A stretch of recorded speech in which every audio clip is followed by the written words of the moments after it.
Konnichiwa from BA. This is a Rorschach Japan update from the 30th of October 2025. A quick summary of what's going down in Japan. Kicking off this edition on Tuesday the 28th, Sanae Takaichi, the newly appointed Prime Minister, hosted US President Donald Trump in Japan. He was Takaichi's first foreign guest as Prime Minister and greeted Trump at Tokyo's State Guest House. She presented gifts, including a Hideki Matsuyama signed golf bag, a gold leaf golf ball, and matching Japanese back caps. Takaichi also announced Japan's plan to donate 250 cherry trees to the US for its 250th anniversary. A few people online criticized Takaichi, saying that her inexperience with diplomatic protocol during the ceremony made her look awkward or even like an undignified, giddy girl next to a serious politician. However, most supported Takaichi, saying that her demeanor wasn't unprofessional and that expecting her to be quiet and demure was sexist. That wasn't Takaichi's only meeting of note. She went to Kuala Lumpur for the Association of Southeast Asian Nations meeting that began on Sunday the 26th. Takaichi spoke with the Philippine president and agreed to work together in defense, economic, and food security projects under the Japan-Philippines Reciprocal Access Agreement. Takaichi later met with Malaysian and Australian leaders to talk about security concerns regarding China's increased military activity at sea. In an update to a story from previous shows, the trial of Tetsuya Yamagami, accused of assassinating former Prime Minister Shinzo Abe in 2022, began on Tuesday the 28th at Nara District Court, Western Japan. Yamagami admitted to all the charges, so the trial will focus on how long his sentence should be and whether he should be shown mercy. The verdict is scheduled for the 21st of January 2026. Yamagami targeted Abe because his grandfather helped bring the Unification Church, which originated in Korea, to Japan. After his father died and his mother joined the church, she made enormous donations that drove their family into poverty. He said the church took advantage of his mother. However, the prosecution argued that there was no reason to target Abe, who wasn't part of the church.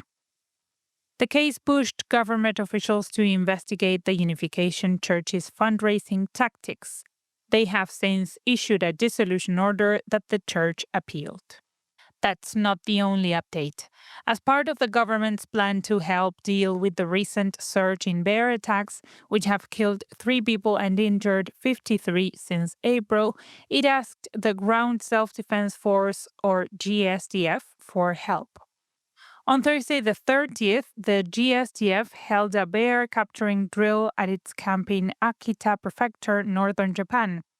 GSDF personnel, prefectural officials, and local hunters practiced setting traps and confirmed coordination procedures. Participants also learned how to respond safely when encountering bears. Akita authorities and the GSDF also discussed working together more closely to prevent further incidents. In financial news, the stock index Nikkei 225 surpassed the 50,000 mark for the first time on Monday the 27th and then hit another record on Wednesday the 29th when it went over 51,000. The first rise was due to many in the market expecting major spending under the new Prime Minister, who has many proposed policies to grow the economy. The second increase happened right after Trump made a lot of positive comments about relations with Japan and China just one day after his meeting with Takaichi. Speaking of financial change, 6 major political parties, including the ruling Liberal Democratic Party and opposition groups, agreed on Wednesday the 29th to get rid of the long-standing 25 yen per liter gasoline tax, which is about 73 US cents per gallon, to ease fuel costs. The government originally introduced the tax in 1974 as a temporary measure, but it became permanent in 2010. Removing the gas tax will cause an estimated 1 trillion yen, or about $6 billion revenue loss, which has some people talking about ways to replace those funds. On the educational side of things, the Education Ministry reported over 350,000 elementary and junior high students were chronically absent in fiscal 2024, a new record and the 12th year in a row that the number of absent students has gone up. The ministry said that one of the main reasons for chronic absenteeism is probably that many people started thinking that skipping school isn't such a big deal ever since the COVID-19 pandemic. The report also showed record highs in bullying and school violence and 413 student suicides. The ministry said they are looking into stronger mental health and safety measures. Meanwhile, scientists are happy to have successfully launched a new unmanned cargo spacecraft, the HTVX, aboard an H3 rocket from Tanegashima Space Center in southern Japan on Sunday, the 26th. About 14 minutes after liftoff, the rocket placed the HTVX into orbit. The new transporter can carry 50% more cargo to the International Space Station, or ISS, than the old transporter which Japan used until 2020. It also has a solar array and can carry more fuel, so it can help support future lunar missions. The HTVX will likely reach the ISS in about 4 days, where astronaut Yui Kimiya will use a robotic arm to capture it. In imperial news, Emperor Naruhito and Empress Masako hosted an autumn garden party at Tokyo's Akasaka Imperial Garden on Tuesday the 28th. About 1,500 guests attended, including Princess Aiko and other imperial family members. The imperial couple spoke with famous attendees like Yutaka Take, a popular horse jockey, and Kazuo Yamagishi, a famous lacquerware artist. The couple also met Fujisaburo Ishino, the former chairman of the Japanese Federation of the Deaf, and talked about the Deaf Olympics that will be held in Japan for the first time next month. In other news, police found a potentially unexploded bomb, most likely left over from World War II, on Monday the 27th at a construction site near JR Takanawa Gateway Station in central Tokyo.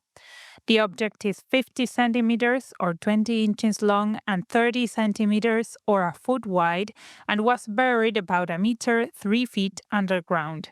A member of the self-defense force went to the site, checked the object and said it wasn't at risk of exploding. Police then safely removed it. The discovery followed a similar incident last week on Thursday the 23rd, when construction workers found another suspected unexploded bomb at a school demolition site in Tokyo's Setagaya ward that the police safely removed. On that note about safety, an 8-year-old boy in Fukuoka Prefecture, southwestern Japan, had a very close call on Wednesday the 29th after being hit and dragged by a train while crossing an unmanned railway crossing on his way to school. The third grader managed to crawl out from beneath the train with only minor injuries. Many online said it was a miracle he made it out okay, but it also raised questions about how this happened in the first place. Crossings have barriers to prevent this kind of accident, but many rural areas don't have proper fencing. It's likely that the child, being too young to know any better, went around the barrier without fully realizing the danger. Luckily, he made it out okay. Closing this edition with some entertainment news, the 38th Tokyo International Film Festival opened on Monday the 27th in Tokyo's Hibiya district, featuring actors and directors from Japan and abroad on the red carpet. The event's opening film, Climbing for Life, stars veteran actress Sayuri Yoshinaga as a character inspired by a famous mountaineer. The festival chose 15 films from 108 countries out of 2,000 entries for the competition. 2 of the 15 films were from Japan. The festival will screen a total of 184 films and announce the winner on the final day, the 5th of November. And that's it for this week. Thank you for joining us. Did you know that we talk about many places besides Japan? We've got 9 country updates. We also have 3 non-sovereign shows about the ocean, the Arctic, and multilateral organizations. Interested? Check out the link in the show notes. Got any feedback? You know how to contact us. Matane.